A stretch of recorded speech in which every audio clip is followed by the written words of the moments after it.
The 16th chapter of the Bhagavad Gita is Devasura Sampad Vibhaga Yoga. In this chapter, Krishna describes explicitly the two kinds of natures among human beings, divine and demonic. Those who possess demonic qualities associate themselves with the modes of passion and ignorance, do not follow the regulations of the scriptures, and embraces materialistic views. These people attain lower births and further material bondage. But people who possess divine qualities follow the instructions of the scriptures, associate themselves with the mode of goodness, and purify the mind through spiritual practices. This leads to the enhancement of divine qualities and they eventually attain spiritual realization. Verse 1. The blessed Lord said, fearlessness, purity of heart, steadfastness in knowledge and yoga, alms-giving, control of the senses, sacrifice, study of scriptures, austerity and straightforwardness. Verse 2. Harmlessness, truth, absence of anger, renunciation, peacefulness, absence of crudeness, compassion for beings, non-covetous, gentleness, modesty, and absence of fickleness. Verse 3. Vigor, forgiveness, fortitude, purity, absence of hatred, absence of pride. These belongs to one born for a divine state, O Arjuna. Hypocrisy, arrogance and self-conceit, anger, harshness and ignorance, these belongs to one who is born for a demonical state, O Partha. This has been said in verse 4. Verse 5. The divine nature is deemed conducive to liberations and the demonic to bondage. Grieve not, O Arjuna, for you are born with divine endowments. Verse 6. There are two types of beings in this world, the divine and the demonical. The divine has been described at length. Hear from me, O Arjuna, about the demonical. Verse 7. The demonical do not know what to do and what to refrain from. They have neither purity nor right conduct nor truth. Verse 8. They say the universe is without truth, without a moral basis, without a God, brought about by mutual union, with lust as its cause. What else?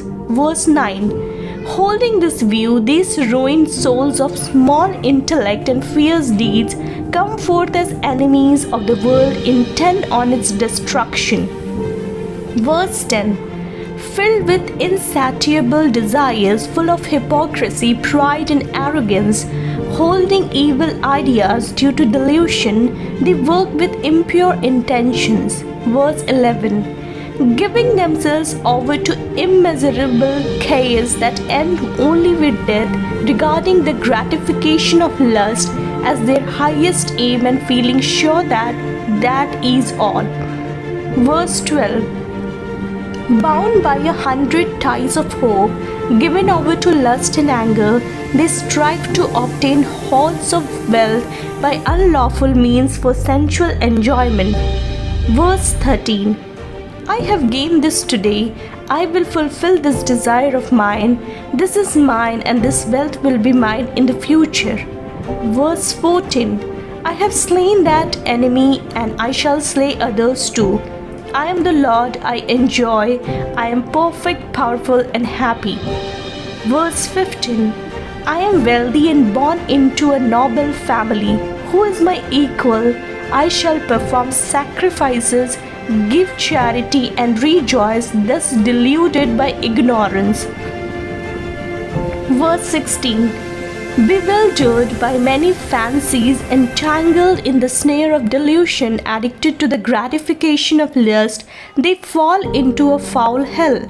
Verse 17. Self-conceited, stubborn, filled with pride and intoxication of wealth, they perform sacrifices in name only for ostentation, contrary to scriptural ordinances. Verse 18. Given over to egoism, power, haughtiness, lust and anger, These malicious people hate me in their own bodies and in the bodies of others. Verse 19. Those cruel haters, the worst among men in the world, I hurl those evildoers into the wombs of demons only. Verse 20. Entering into demonical womb and deluded birth after birth, they do not attain me, thus falling, O Arjuna, into a condition still lower than that. Verse 21. There are three gates to this hell, destructive of the self, lust, anger, and greed. Therefore, one should abandon these three. Verse 22. A person who is liberated from these three gates of darkness, O Arjuna, practices what is beneficial for them and thus goes to the supreme goal. Verse 23. He who, having cast aside the ordinances of the scriptures, acts under the impulse of desire, does not attain perfection nor happiness nor the supreme goal. Verse 24. Therefore, let the scripture be thy authority in determining what ought to be done and what ought not to be done. Having known what is said in the ordinance of the scriptures, thou shouldest act in this world. Jai Shri Krishna.